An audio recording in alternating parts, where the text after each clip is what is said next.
원시공산제, 고대 노예제.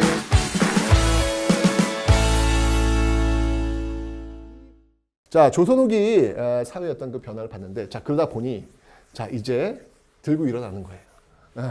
들고 일어나는 거예요, 이제. 19세기인 여러분들, 농민 봉기의 시대라고 보시면 돼요. 19세기 어떤 시대입니까? 여러분, 세도 정치기 아니겠습니까?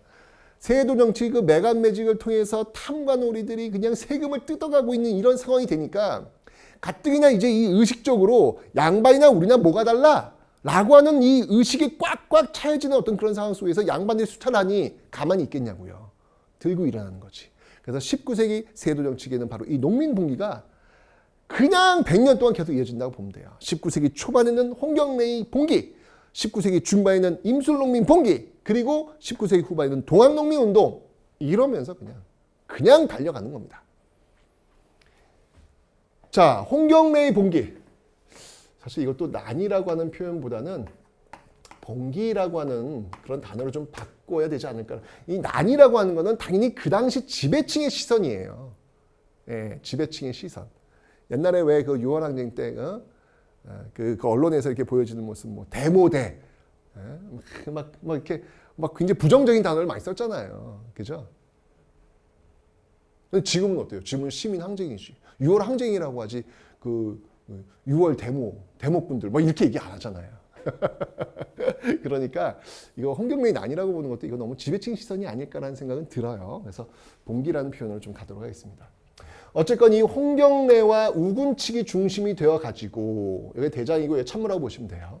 홍경래와 우군측이 중심이 되어 가지고 여기 이제 광산 노동자들 그다음에 농민들이 이제 여기 합세를 한 거예요.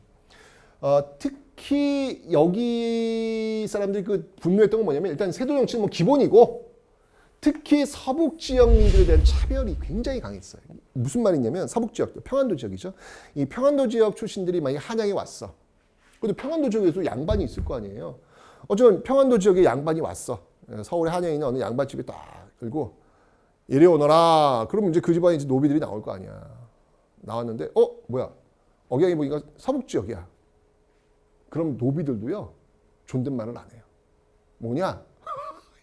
양반들 뭐냐? 넌 뭐냐? 이렇게 얘기한다는 얘기예요. 차별이 굉장히 많았다는 얘기예요. 서북 지역민들에 대한 차별이 굉장히 많아가지고 쌓이고 쌓인 것이죠. 그러니까 이런 것들, 그러니까 이게 차별, 갈라치기 이런 것들은 정말 여러분들 역사를 이렇게 들여다볼 때 결코 건강하지 않아요. 100% 건강하지 않아요. 결국 이제 사단이 난 거예요. 수년 때인데 결국 여기서 홍경래 우군측을 중심으로 한 농민들이 들고 일어난 사건이 19세기 초반 수년 때 있었던 겁니다. 그런데 이제 맨 마지막에 관군에 의해서 진압이 되는데 정주성에서 진압이 되는데 그 진압이 거의 학살에 가깝습니다. 뭐 노인, 아이 할 것 없이 그냥 다 죽여요. 다 죽여요. 이건 정말 학살이다. 이게 정주성 학살이다. 라는 어떤 그런 생각이 드는데, 뭐 좀 이 부분도 한번 좀 더 많은 연구가 좀 이루어져야 되지 않을까라는 그런 생각이 들어요. 왜 5.18 민주화 운동 때도 군인들이 투입되어 가지고 정말 많은 분들이 돌아가셨잖아요. 그걸 지금 우리 역사에서 민주화 운동을 정정하면서 보고 있듯이 이 홍경래의 봉기, 이때 이 정주성에서 학살되었던 그 백성들의 어떤 모습들도 우리가 좀 더 깊이 연구를 좀 해봐야 되지 않을까라는 생각이 듭니다. 정말 눈물 나도록 너무나도 많은 사람들이 죽어나갔던 그 사건이 바로 이 홍경래 봉기가 되겠습니다. 자, 그런데 여기서 이제 그친 것이 아니고요. 19세기 중반 되면요, 임술년에 또 농민들의 봉기가 이루어집니다. 여기는 이제 진주에서 출발해요. 진주에 출발해가지고 전국으로 확산되는 그런 모습을 보이고 있는데, 이 탐관오리 백낙신에 맞춰가지고 저항해서 유계춘이 중심이 되어가지고 일으켰던 봉기가 되겠습니다. 특히 이 임술농민 봉기의 핵심은 이 삼정의 문란이에요. 도저히 철종대인데 삼정의 문란이 너무 심한 거예요. 삼정은 여러분 뭔지 알죠? 전정군정 황곡, 세금 수탈. 매간 매직되니까 돈 주고 관직을 산 사람들은 당연히 관리에 왔을 때 그만큼 더 돈을 뽑아가려고 하니까 백성들은 피해를 볼 수밖에 없는 것이지. 이러면서 삼정의 문란이 나타나게 되었다.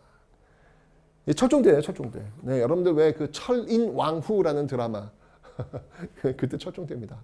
난리도 아니었죠. 네. 철종의 부인이 철인왕후예요. 네, 실제 인물입니다. 실제 인물.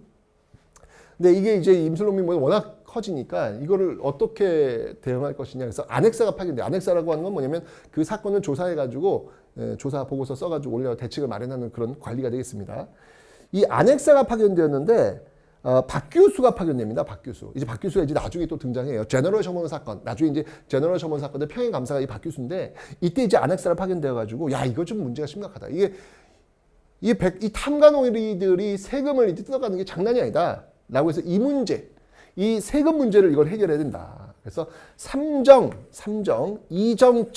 이정 다시 원래대로 원위치로 바르게 놓을 수 있는 그런 관청을 만들자. 삼정이정청 그리고 암행어사들을 파견해가지고 조사해야 된다. 탐관오리 잡아들여야 된다. 이렇게 얘기를 하고 있는 것이죠. 그래서 삼정이정청을 만들고자 했는데 큰 효과는 보지 못하게 됩니다. 네. 자, 이렇게 해서 조선 후기 사회를 한번 살펴봤습니다. 분명히 조선 후기는요, 신문제 동요 속에서 신문제가 지금 양반 늘어나고 상민과 노비수는 감소하는 어떤 그런 모습들 속에서 의식들도 지금 굉장히 성장되었고 그 과정 속에서 농민들의 봉기가 본격화되었던 시기. 이게 특히 이제 조선 후기고 19세기였다라는 것을 여러분들 좀 기억해 놓으시면 되겠습니다. 정말 격동의 시기예요. 조선 후기는 정치, 경제, 사회, 문화가 모두 다 막 격동의 시기 속에서 변화하는 시기. 조선 후기의 그 핵심적 키워드는 변화라고 보시면 어떨까라는 생각이 듭니다. 자, 그 변화의 조선 후기 아직 끝나지 않았거든요. 다음 시간에 또 확인해 보도록 하겠습니다.